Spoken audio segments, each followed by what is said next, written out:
Hello and welcome to Natna News Stream, where we bring you the news that matters from breaking stories to in-depth reports, keeping you informed and connected to the truth. These are today's headlines. African Union chairperson meets Eritrean president for strategic talks. Binyam Girmay sprints to fourth place in season opener at Trofeo Ses Salines. Uganda's internal security chief dies suddenly. DR Congo president vows vigorous action against M23 rebels. Egypt and Kenya strengthen ties with landmark agreements. Ethiopia allegedly prepares military operations in Afar region. Over 60 feared dead in Washington air disaster. And fire erupts outside Etihad Stadium ahead of Champions League match. News in brief. In Asmara, President Isaias Afwerki held extensive discussions with African Union Commission chairperson Musa Faki Mahamat at Denden Guest House, this according to Eritrean Ministry of Information. Their talks focused on Africa's security, economic challenges, and future strategies for continental growth. The African Union Commission chairperson noted that Africa's progress continues to be hindered by conflicts, external interference, and a lack of financial independence. President Isaias stressed the importance of African nations taking ownership of their own challenges without external interventions, which he argued were primarily aimed at exploiting the continent's vast resources. He emphasized that sustainable development is only achievable through peace, stability, and regional cooperation. The two leaders also discussed structural reforms needed within the African Union for better efficiency. Eritrean cyclist Binyam Girmay made a strong start to his 2025 racing season, securing fourth place in the prestigious Trofeo Ses Salines in Spain. This according to Intermarché. Representing Intermarché, Binyam showcased his sprinting prowess in a competitive field, narrowly missing a podium finish in the fast-paced finale of the race. Despite non-clinching victory, his performance highlights a promising season ahead. Analysis predicts that Binyam's endurance and sprinting abilities will make him a stronger contender in upcoming races. Cycling enthusiasts and his team remain optimistic about his chances of securing major wins this year.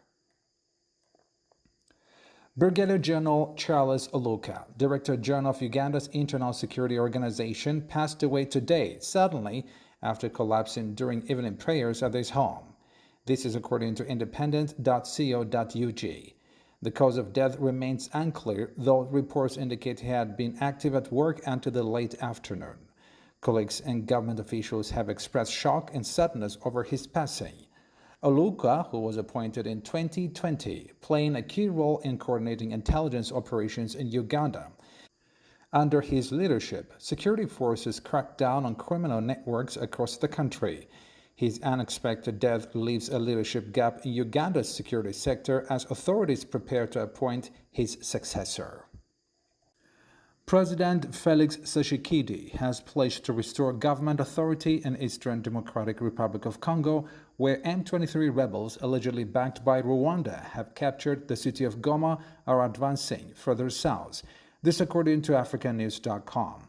In a televised speech, he reassured the nation that military efforts are underway to counter the rebel movement, while criticizing the international community for not taking stronger action against the crisis. The ongoing conflict has displaced over 500,000 people, worsening an already dire humanitarian situation.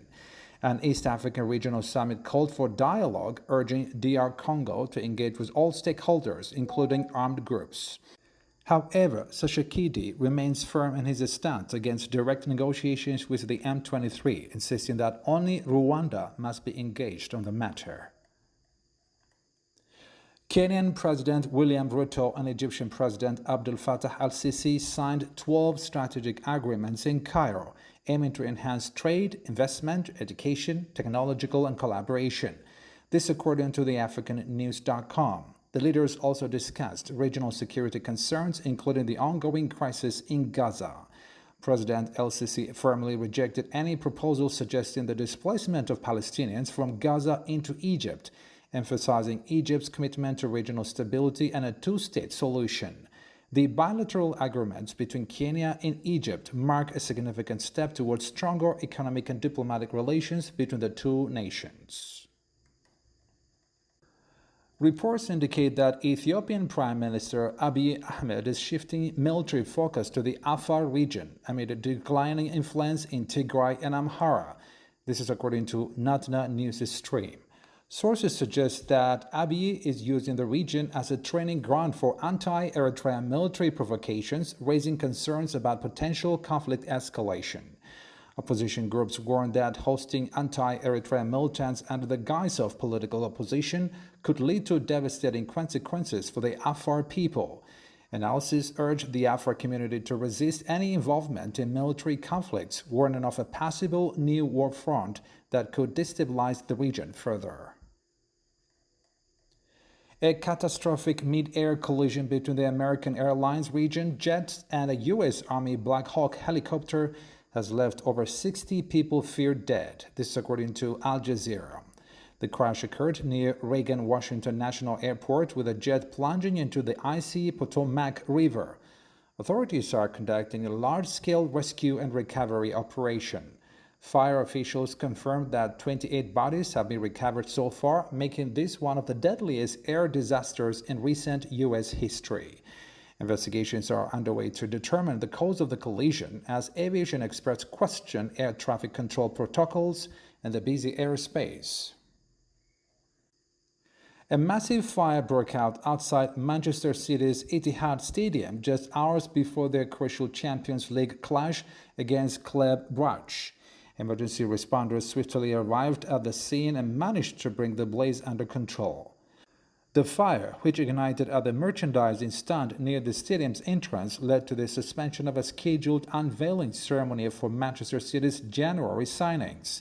Supporters who had gathered outside the main reception were quickly evacuated as safety measures were prioritized. Despite the alarming incident, no injuries were reported and the match was set to proceed as planned. Video footage circulating on social media captured the intensity of the flames before emergency services contained the situation. Well, that concludes today's edition of Natna News Stream. Stay informed and stay safe. Thank you for watching and goodbye.